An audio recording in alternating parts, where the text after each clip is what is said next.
Essentiellement, bon, je suis professionnel depuis moins longtemps que je suis généalogiste passionné amateur. Donc c'est vrai que j'ai accumulé un certain nombre d'expériences. Je suis passé comme tout le monde par des erreurs, par des questions, par comment est-ce qu'on peut mieux faire pour travailler, gagner du temps, éviter de courir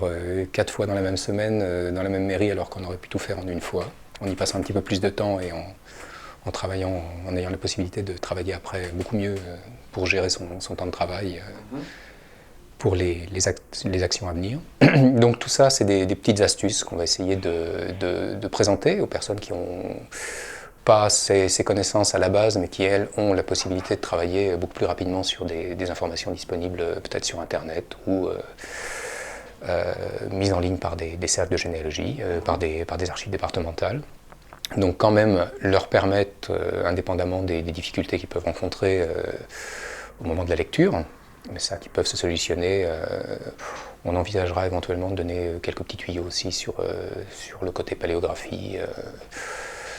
pour arriver à lire certains signes, certains sigles, des abréviations, des choses comme ça qu'on peut inclure aussi dans le cadre de ces petits conseils, de ces petits cours.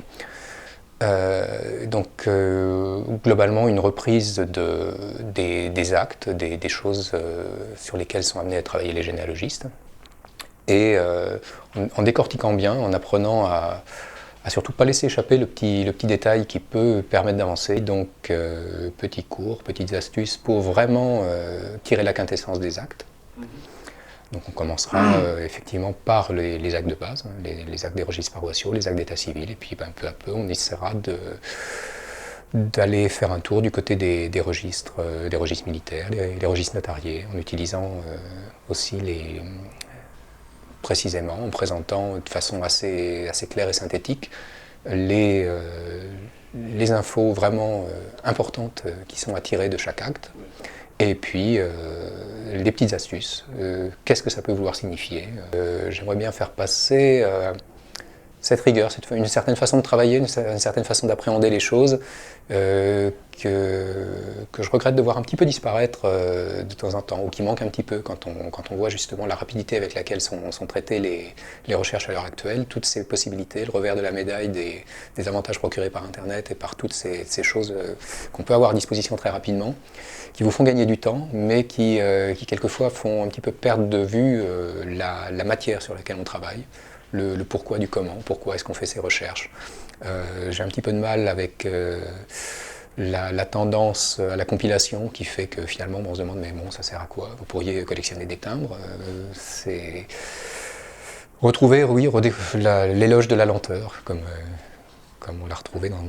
un roman qui a été écrit il y a quelques années. Qui vous fait apprécier aussi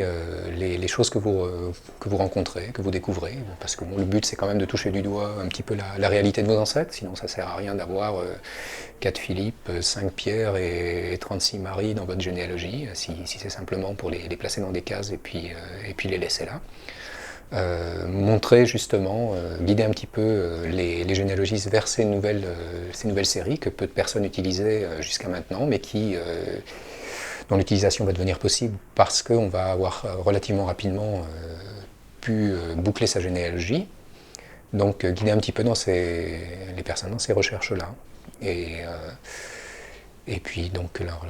leur transmettre ce goût du plaisir de profiter des trouvailles aussi qu'on fait, plutôt que de se contenter d'accumuler, et puis de recontacter, de passer trop rapidement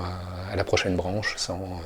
en perdant un peu de vue la réalité. Ce sont quand même des personnes qui ont vécu, qui ont eu des pensées, qui ont eu des formes de vie. Je trouve que c'est quand même l'essentiel pour moi de la chose. Quand on fait une généalogie, c'est qu'on s'intéresse aux personnes, sinon on ne s'intéresse qu'à soi quelque part. Si c'est simplement le petit plaisir d'une semaine à l'autre de compter l'évolution de ses recherches en fonction du nombre de personnes qu'on a accumulées, c'est pas très, enfin c'est pas ma conception de la chose, donc au moins je peux proposer une autre lecture, une autre façon d'appréhender les choses, et puis ceux que ça intéresse seront les bienvenus, hein, de toute façon.